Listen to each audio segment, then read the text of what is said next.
창세기 32장 12절로 17절 말씀 교독합니다. 들에서 방황하는 요셉이라는 제목으로 은혜 받기로 원합니다. 오늘 말씀은 요셉이 아버지의 심부름으로 길을 가다가 방황하는 내용을 담고 있습니다. 12절로 14절 말씀 보면 요셉은 아버지의 눈이 되어서 살고 있었음을 알 수 있습니다. 아버지 야곱, 이제 이스라엘로 이름이 바뀌었죠. 이스라엘이 이제 심부름을 보냅니다. 내가 가서 보고 돌아와 말을 해달라, 이렇게 말을 하죠.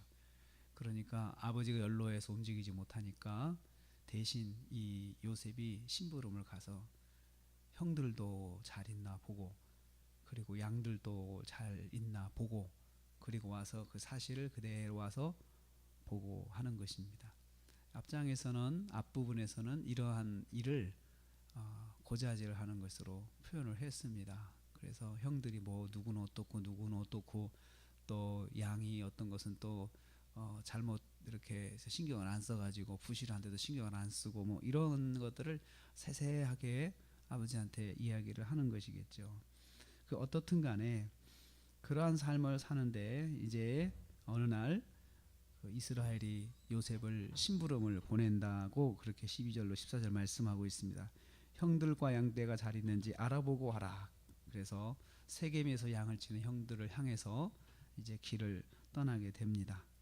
요셉은 아버지의 눈으로 살고 있음을 알 수가 있습니다. 두 번째로 요셉은 가는 길에서 방황하고 있다라고 그렇게 말씀하고 있습니다. 15절 말씀에 요셉은 세겜들에서 길을 잃었습니다. 왜냐하면 형들이 항상 있던 자리에 있지 않는 거예요. 있던 자리에 있지 않고 다른 곳으로 이동하였기 때문에 그곳에 갔더니 형들을 못 만나니까 이제 당황하고 어떻게 할 줄 모르는 거예요. 근데 이것은 뭘 말하냐 하면은 형들은 자기들의 이동 사실을 집에다가 인편을 알리지 않았습니다. 알리지 않고 아버지는 늘 그곳에 있는지 아는데 사실은 형들은 그곳에 있지 않고 여기저기 돌아다니면서 자기들 마음대로 이동하면서 양을 쳤던 것입니다. 그러면서도 아버지한테는 세겜 땅에 있다라고 이야기를 한 거죠. 그러니까 이게 속임인 거, 아버지를 속이는 거죠, 형들이. 사실은 이 요셉이 떠난 이 심부름은 위험한 심부름이었습니다. 길을 잃을 수 있는 심부름이었죠.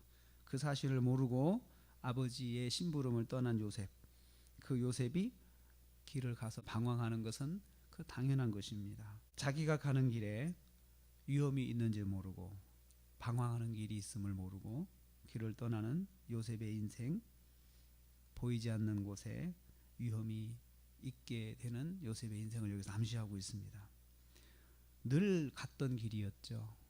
늘 갔던 곳이었는데 이번에는 그곳이 늘 같은 곳이 아니었습니다. 방황하게 하는 길이 되었습니다. 같은 길이라도 인생은 길을 잃을 수가 있는 것이 인생입니다. 생각지도 않은 그 상황이 이제 발생하는 거죠. 그런데 한 사람의 도움으로 길을 찾게 되었습니다. 15절 말씀에 방황하는 요셉에게 한 사람이 찾아와 길을 알려줬습니다.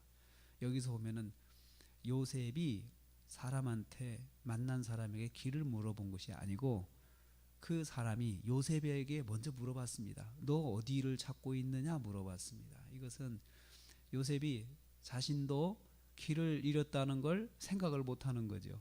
여기 있었는데 이렇게 찾는 거겠죠. 형들이 여기쯤 있었는데 어디 갔지? 여기쯤 있었는데 여기 어디 갔지? 이러면서 왔다 갔다 하는 것을 어떤 사람이 보고 붙잡고 이야기를 한 겁니다.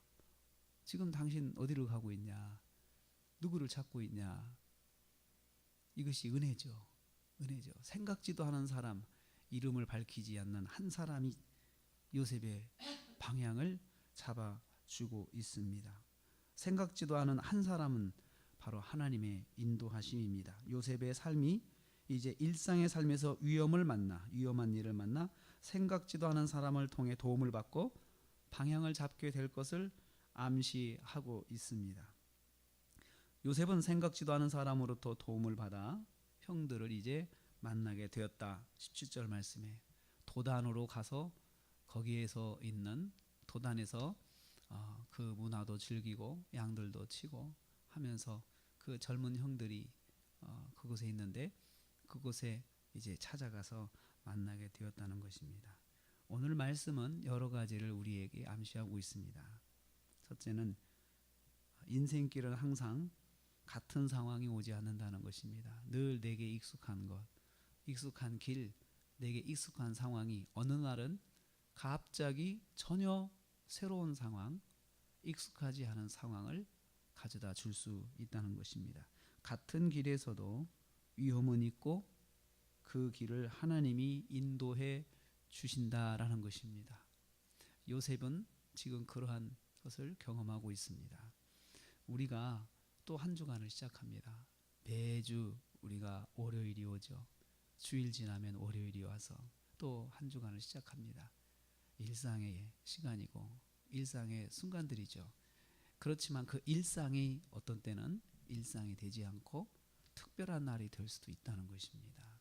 그것이 인생입니다. 그렇기 때문에 우리가 하루를 시작할 때 또 다른 하루를 시작할 때마다 하나님 앞에 엎드려 의지해야 합니다. 하나님, 오늘도 우리를 인도하여 주옵소서. 혹시 제가 같은 길, 같은 일, 같은 상황에서 방황하게 될 때 하나님께서 저를 붙잡아 주옵소서. 그리고 그 순간 먼저 하나님을 생각하게 하옵소서. 이렇게 기도하는 것이 참 중요합니다.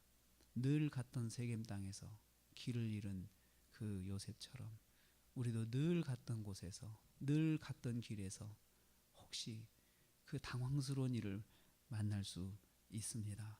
그럴 때는 하나님께서 요셉에게 한 사람을 보내주신 것처럼 하나님께서 반드시 그 도움의 손길을 주십니다. 하나님이 반드시 인도하십니다. 이게 바로 하나님의 사람들의 삶입니다. 그렇기 때문에 한 주간을 시작해도 우리는 막막하지는 않습니다. 왜냐하면 하나님이 함께 하시기 때문에 그렇습니다. 오늘 말씀 통해서 하나님은 반드시 하나님의 사람들을 혼자 두시지 않습니다. 그래서 하나님이 함께 하신다. 늘 가는 길 하나님이 함께 하심으로 힘을 얻고 갈 수가 있습니다. 한 주간도 저와 여러분이 늘 가는 길이지만 그곳에 하나님이 함께 하시고 하나님이 동행하신다는 사실을 기억하시고 한 주간도 그 하나님과 동행하시고 승리하시기를 주님의 이름으로 축복합니다.